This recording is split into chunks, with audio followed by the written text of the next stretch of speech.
Hi, I'm Buck Hawley from C&H Precision Weapons, and I'm here with Buck from Ohio. Today we're going to talk about, on our first installment of our instructional videos, we're going to talk about BDC reticles. We've had several people show up at precision rifle matches or precision rifle training with these type of reticles, and they've all had issues with them, and I'll tell you why. A BDC reticle that comes from the manufacturer comes with a pamphlet. It'll tell you that this is your 200, 300, 400 yard, 500 yard hold. Well, what's wrong with that?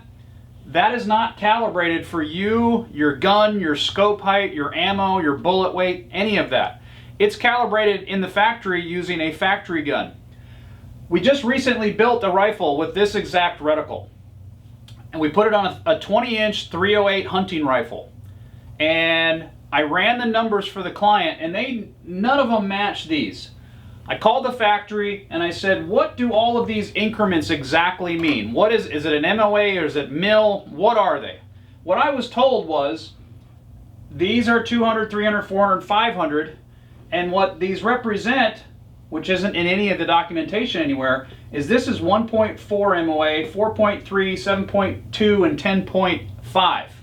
Well, I said then, what rifle is that for? They said it was for a 22-250 shooting 50 grain ammo.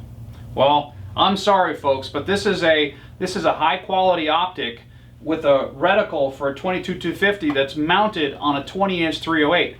None of these even came close to what this rifle was shooting. We use the Applied Ballistics app, and we use a magneto speed chronograph to measure the speed of the ammo. And we came up and we did all the calculations, and what we came up with was this first index mark was actually his 150 yard hold. The second one, which factory says is 300, was actually 235. The 400 one was 305, and the 500 mark is 375. What's the problem with that? If you use these as advertised and you leave and you put it on your gun and you try and make a 300 yard shot on a deer, you're going to miss by about 12 inches. And on a deer, that's a full miss.